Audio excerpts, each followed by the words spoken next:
Question for you. If I handed you a blank piece of paper right now and said, design the life of your dreams, what would you put on it? Would you even know where to start?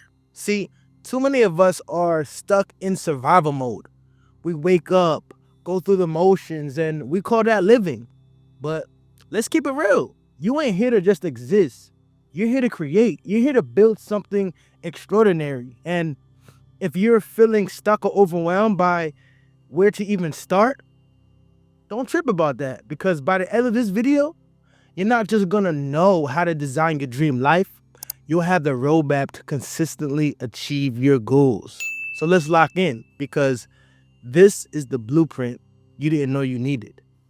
Before we even get into the 5 steps, let's talk about why this matters. You see, your life is like a canvas. I want you to imagine like you're a painter right now. So every single day, you're either painting a masterpiece or you're throwing random brush strokes around, hoping it all works out. And I'll tell you right now, hope isn't a valid strategy. See, most people live by default instead of design. They base their goals on their past mistakes or current limitations instead of what's possible. Today, we're wiping that slate clean. Forget where you are right now. Forget what hasn't worked in the past. This is about creating a vision so strong, it pulls you toward it every single day. Step 1, reimagine. Let's be real. Most people don't dream big enough. They set goals that are just safe enough to avoid failure, but also just small enough to avoid real transformation. That's not true, bro. You're here because you're tired of playing small. Step 1 is simple. You have to reimagine what's possible. And when I say reimagine, I mean think bigger than you ever had before.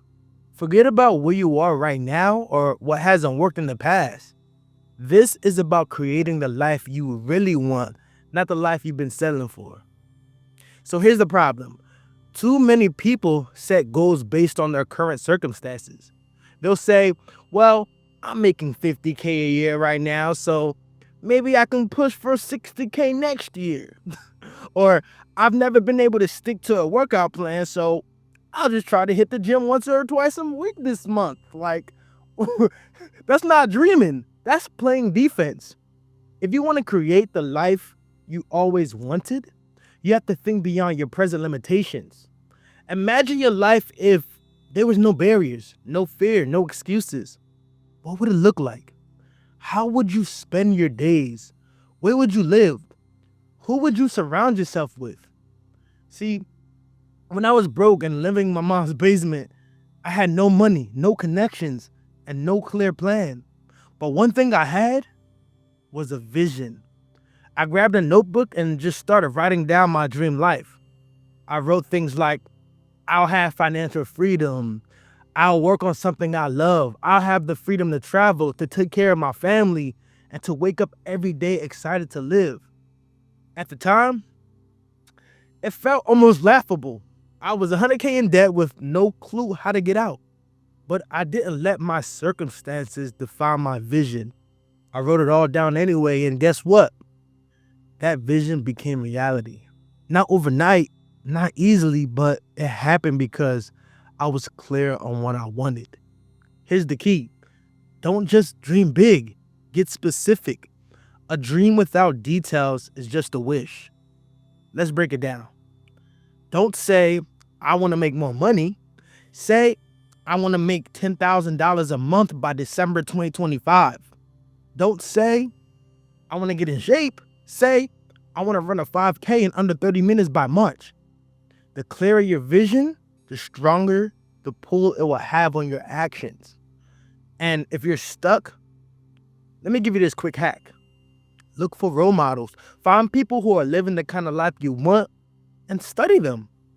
What do they do differently? What habits do they have? What choices have they made? Instead of saying, I can never do that, flip it and ask, why not me? I used to watch people online who had businesses, freedom, and impact, and I didn't let envy creep in. I let their success inspire me. I told myself, if they can do it, there's no reason I can't. Another way to reimagine is to think about what excites you. What's the one thing, if it happened, would make you wake up every day with purpose? Maybe it's quitting that 9 to 5 and starting your own business. Maybe it's spending more time with your family, traveling the world, or finally tackling that passion project you've been putting off all this time. Whatever it is, don't filter yourself. Don't let doubt creep in either. For now, just dream. So I want you to just grab a notebook or your iPad and write it down. What is the most exciting, best version of your life you can imagine? Forget what feels realistic for a second and just let yourself dream. If your vision doesn't scare you a little bit and honestly excite you a little bit as well, you're not dreaming big enough. And here's the real magic. When you have a vision this clear and exciting, it stops just being a dream.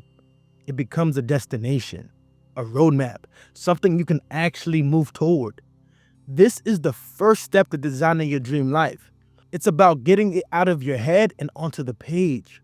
Your dream life isn't something that just happens to you. It's something you create starting right now. So let's get to it. Step 2, reject.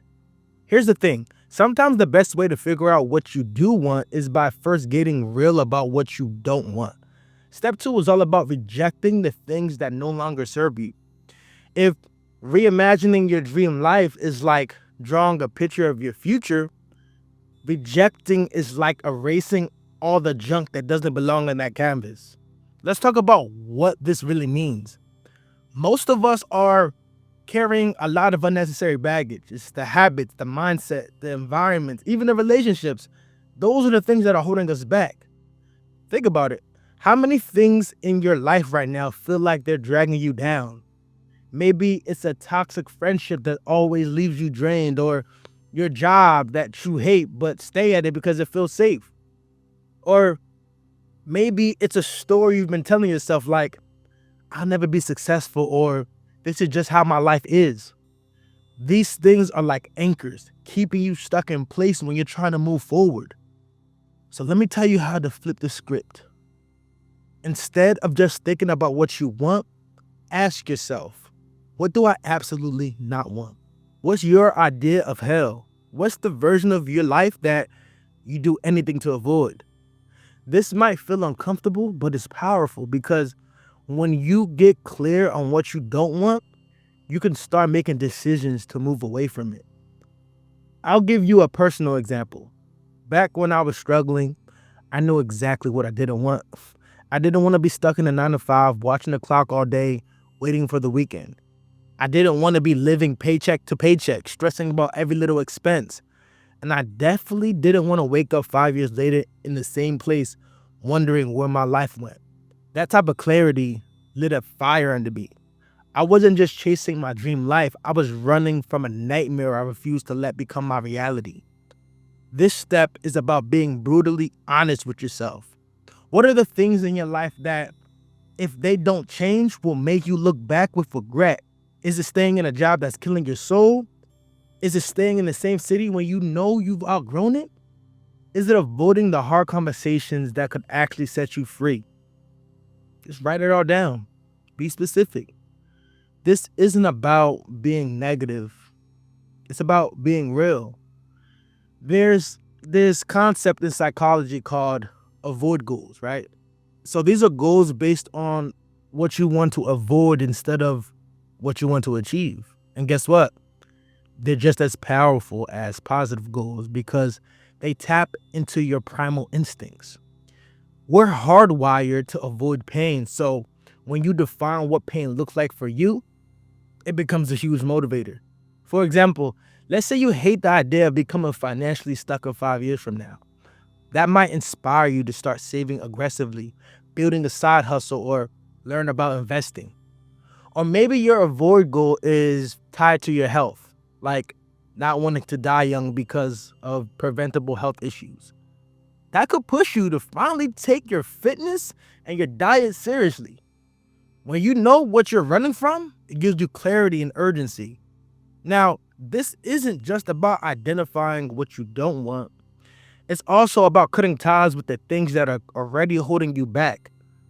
It's time to clean house, bro. Think about your habits, your relationships, and even your environment. What's weighing you down? Maybe it's staying up late, binge watching Netflix instead of getting the rest you need. Maybe it's hanging out with people who don't support your growth. Maybe it's clutter in your physical space that makes it harder to focus on thinking clearly. Whatever it is, you gotta start cutting it out because you can't build a new life on top of old baggage. The process of rejecting isn't always easy though. Sometimes the things you need to let go of are the things you've gotten comfortable with. It could be the job that pays the bills but leaves you unfulfilled. That kind of rhymed. Or maybe it's a relationship that's been in your life forever but no longer aligns with who you're becoming. Letting go can feel scary, but it's necessary because every time you say no to what you don't want, you're making space for what you do want. So here's how you can start taking action on this step today. First, make a list of everything in your life that feels out of alignment with the dream life that you already imagined in step one. You have to be honest. This list is just for you. It's not for anybody else. You don't even have to show anyone. So after that, you ask yourself, what can I start letting go of right now? Maybe it's as simple as deleting social media apps that waste your time. Or maybe it's starting to distance yourself from a friend who drains your energy. Start small if you have to, but start somewhere. And remember, this isn't just about cutting things out. It's about freeing yourself up. When you let go of what's not serving you, you're creating room for new opportunities, new habits, and new energy to flow into your life. Rejecting isn't about loss. It's about transformation. It's about stepping boldly into the life you deserve and leaving behind anything that doesn't align with that vision. So ask yourself, what are you ready to let go of? And more importantly, what's waiting for you on the other side? Let's move forward. Step 3, reframe. All right, so you've imagined your dream life and rejected the stuff holding you back. Now it's time for the real magic, reframing. This is honestly my favorite part of the process. This step is about taking that big, bold vision and breaking it down into bite-sized, achievable steps. Let me put it this way. If your dream life is a mountain, reframing is about focusing on the next step in front of you, not the peak in the distance. Because let's be real, I never climbed a mountain, but the way I think of a mountain, if I look at the top too fast, I'm gonna feel overwhelmed. But if I focus on that one step, that one step I could probably handle. Here's the biggest mistake that people make though. They set these massive goals, they get all hyped up, but then they don't know where to start. The dream feels so far away that they freeze. You ever been there? You write down, make 6 figures or lose 50 pounds, but when Monday rolls around, you're back on the couch because you have no idea what to actually do. That's where reframing comes in. Instead of focusing on the entire journey, you focus on the closest win, the next tangible step that moves you forward. Let me give an example. Let's say your dream for 2025 is to get in the best shape of your life. That's an amazing goal, right? But if you just stop there, it's just way too vague. The best shape of your life could mean anything. And that could really kill your momentum before you even start. So you have to reframe. What's the closest win? Maybe it's setting a goal for quarter one, lose 10 pounds, building a consistent workout routine, and clean up your diet. Now, that's specific. That's what I'm talking about because it's measurable. It gives you a target. But we're not done yet. You take that quarter one goal and chuck it down even further into monthly goals.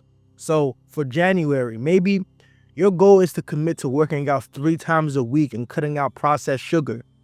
That's it. It's focused, it's realistic, and it's something you can track. Then you break it down even more into weekly goals. Week 1, sign up for the gym, create a meal plan, and hit 3 workouts. Week 2, same thing. And now we have your daily goals. It's as simple as just showing up to the gym or prepping your meals for the day. You see how this works? You're turning this big, overwhelming goal into something you can tackle one day at a time. Let me give you another example. Let's say your dream is to start your own business. That's a big mountain, no doubt. I promise you, I've been there. But instead of stressing about how to get to the top, reframe and ask, what's the next step?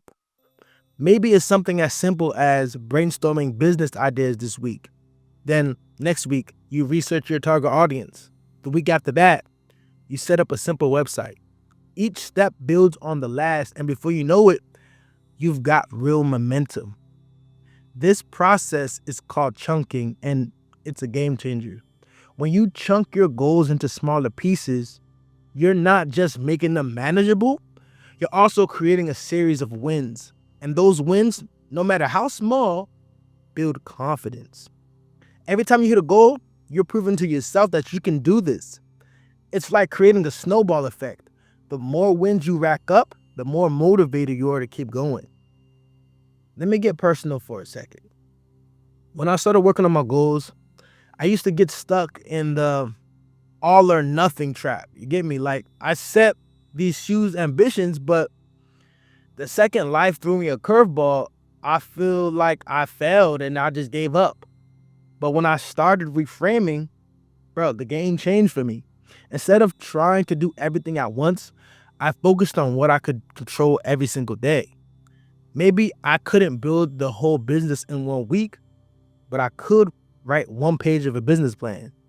Maybe I couldn't lose 20 pounds in a month, but I could drink more water and get my steps in. Those small steps added up over time, and before I knew it, I was hitting milestones I used to think was impossible. Now, here's the key. Reframing isn't just about making your goals smaller, it's about making them smarter. Each step should align with your bigger vision. That's why it's so important to know your end goal before you start chunking down. You're not just doing random tasks. You're building a bridge from where you are to where you want to be. And let me be real with you. This process requires patience. It's not flashy. It's not the overnight success story that social media likes to glamorize. But let me tell you, it works. Think about it like planting seeds.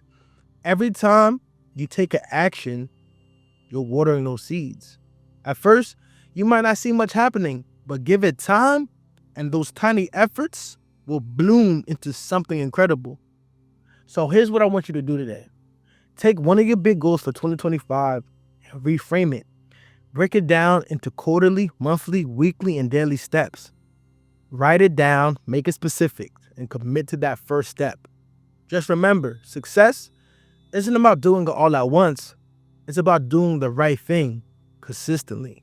So by now, you might be feeling a little bit stuck or overwhelmed because this definitely was a lot of information. But don't worry, I got you. I got you. See, I created a system that's designed to help you reframe your goals and lock in on daily actions that actually move the needle. It's called the Monk Mode Challenge.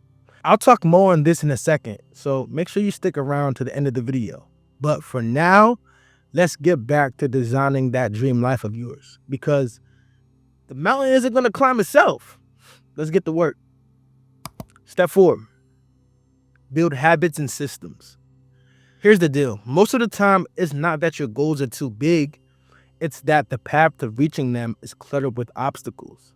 It's like trying to run a marathon with your shoes tied together. The best way to set yourself up for success is to reduce the friction between where you are and where you want to be. This step is all about clearing those roadblocks and making the process as smooth as possible. Let's break it down. Friction shows up in different ways. You have the distractions, the bad habits, the lack of preparation, and even self-doubt. For example, say your goal is to work out every morning. Friction might look like having to search for your gym clothes, or not knowing what workout to do, or staying up too late the night before. Those little barriers add up, and before you know it, they've given you an excuse to skip the gym. But when you reduce that friction, suddenly the goal becomes a lot easier to tackle. So, how do you do it? You create an environment that makes success the default. If you want to work out in the morning, lay out your gym clothes the night before. Have your water bottle ready, your shoes by the door, and a workout plan written down. Now, when you wake up, you don't have to think. You just grab your stuff and go. The fewer decisions you have to make in the moment, the easier it is to stay consistent. Another example, if your goal is to eat healthier, don't keep junk food in the house. Stock your fridge with prepped meals, fresh produce, and healthy snacks. That way, when hunger hits, you're not battling temptation. You're setting yourself up to make the right choice automatically. It's not about willpower. It's about designing your environment to support your goals. When I first started focusing on productivity, I realized my biggest obstacle was my phone. Every time I sat down to work, I get sucked into scrolling through social media. It felt harmless in the moment, but those wasted minutes added up fast. I had to get real with myself. My phone was a source of friction. So I made a rule. I put my phone in another room during work hours. At first, not gonna lie, it felt weird, but within a week, my focus was sharper, my productivity skyrocketed, and I realized just how much that one change had been holding me back. Here's another way to think about reducing friction. Make the bad habits harder to do. If you're trying to spend less time on your phone, delete the apps that distract you or set up screen time limits. If you're trying to save money, make it inconvenient to spend. Delete the saved credit card info from shopping sites or leave your wallet at home when you don't need it. And on the flip side, make the good habits easier. If you want to read more, leave a book by your pillow, your nightstand, or by the coffee maker. If you want to drink more water, keep a water bottle on your desk or in your car. Small changes like this might seem insignificant, but I'm telling you, they remove the barriers that trip you up and make it easier to stick to your goals. Another key part of reducing friction is prioritization. Let's be honest, sometimes the friction isn't external, it's internal. It's the overwhelming feeling of trying to do too much at once. That's why you've got to focus on one thing at a time. Pick the one goal that matters most to you right now, the one that, if achieved, would make everything easier, and pour your energy into that. Trying to tackle 5 goals at once is like trying to juggle with one hand. You're setting yourself up to drop the ball. But when you zero in on one goal, you reduce that mental clutter, you build momentum, and you give yourself a much better chance at success. Let's look at a real world scenario. Say your big goal is to improve your finances. That's a massive multi-step process, right? But instead of trying to tackle it all at once, reduce the friction by starting with one small manageable action. Maybe you automate a percentage of your paycheck to go into savings. That one step removes the effort of having to remember to save each month, and it builds that habit for you. From there, you can add another step like creating a budget or cutting unnecessary expenses. The more you simplify the process, the more likely you are to stick with it. Reducing friction is about taking control of your environment, your habits, and your mindset. It's about eliminating excuses before they even have a chance to creep in. And here's the thing, when you set yourself up for success like this, you build momentum. Each small win makes the next one easier, and before you know it, you're achieving goals you once thought were out of reach. So, here's your action step for today. Identify the biggest sources of friction in your life. What's slowing you down or making it hard to achieve your goals? Write them down and brainstorm 1 or 2 ways you can eliminate or minimize them. Remember, success isn't about working harder, it's about working smarter. And reducing friction is one of the smartest moves you can make. Step 5, track your progress.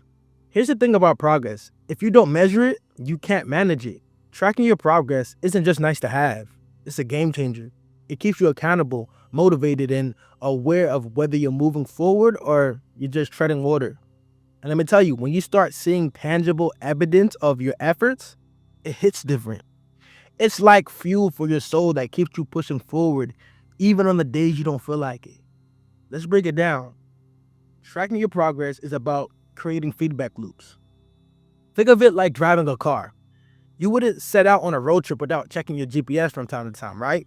You need to know if you're on the right path or if you made a wrong turn. The same goes with your goals. Without tracking, you're flying blind, and it's easy to lose momentum or get discouraged when you don't see immediate results. But when you track your efforts consistently, you gain clarity. You can celebrate the small wins, adjust when something isn't working, and keep your eyes locked on that destination. Now, let's get practical. How do you track your progress? It really depends on your goal. But the key is keep it simple and consistent. If you're working on fitness, track your workouts, the weight you're lifting, or the miles you're running. Use an app, a notebook, or even a simple calendar where you mark off the days you hit your target. If your goal is financial, track your spending, savings, or your income growth. For personal growth, keep a daily log of how many pages you read or entries you've written. You see, the tool, it actually doesn't matter as much as the habit of tracking itself.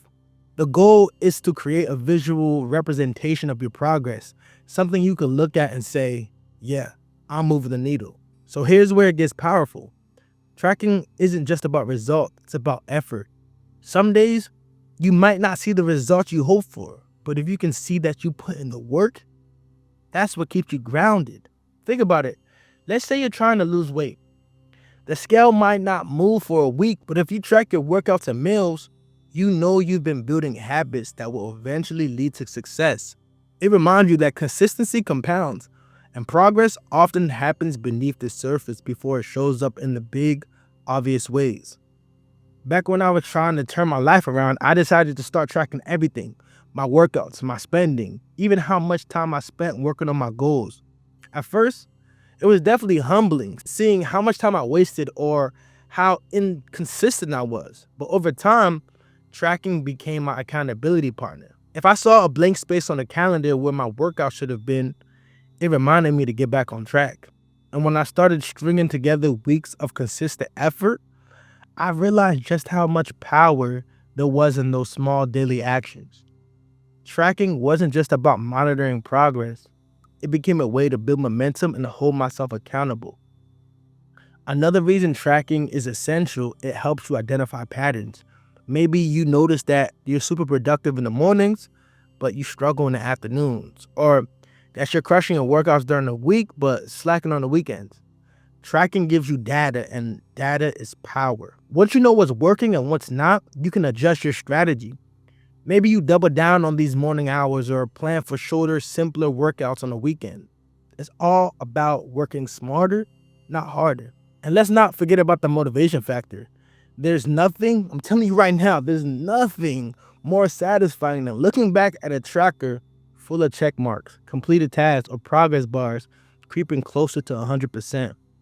It's proof that you're showing up for yourself. And on those tough days when you feel like you're not making any headway, that visual reminder can be the spark you needed to keep going. Now, here's an important point. Don't let tracking become a source of stress. It's not about being perfect or obsessing over every detail. It's about creating awareness.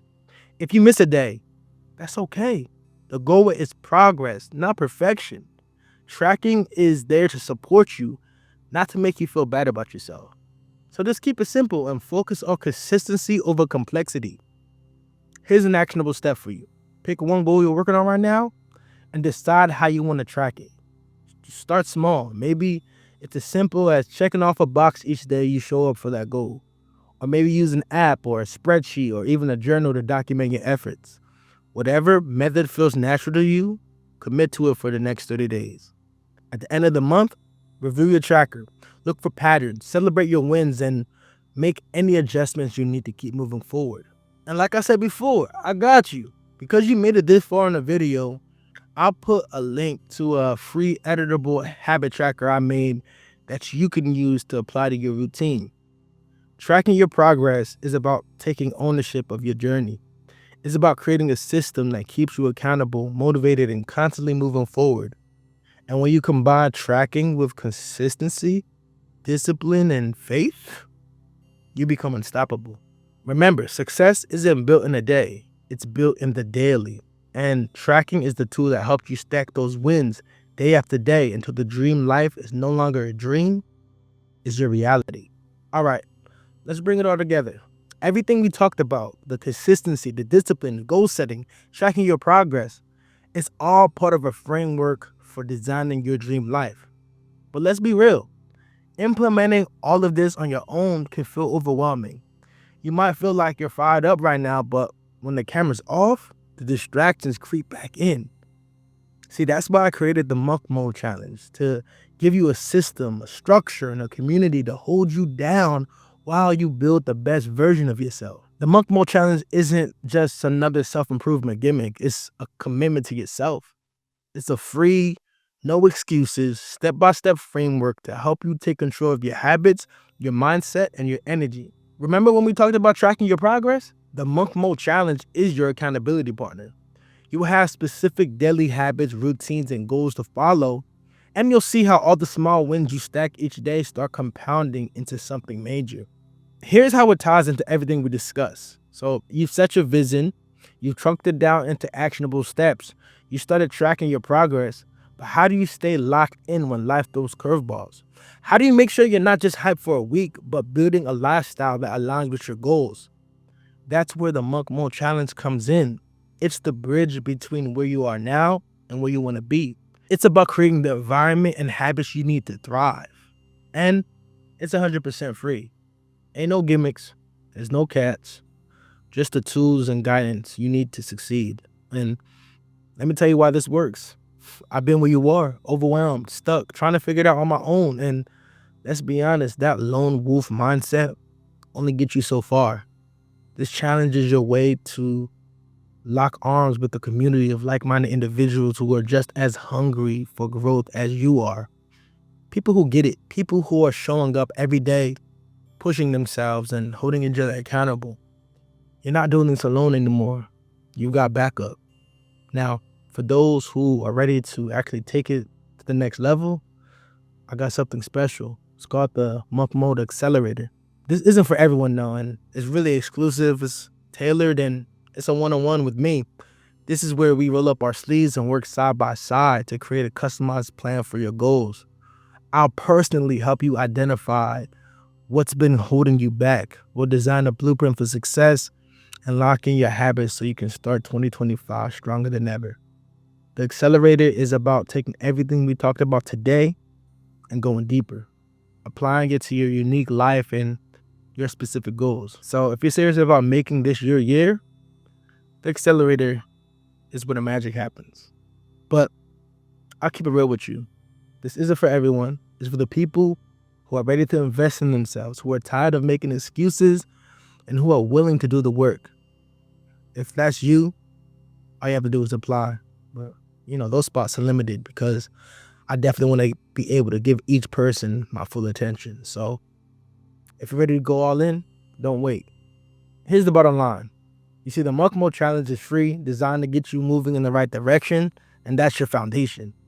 The accelerator is for those who want to hit the gas and go all the way. Either way, the tools are here. The question is, are you ready to use them? And if you're looking for more videos and info on Monk Mode, just click this playlist right here. I have a bunch of videos just talking about it. Let's get to work. Stay unstoppable.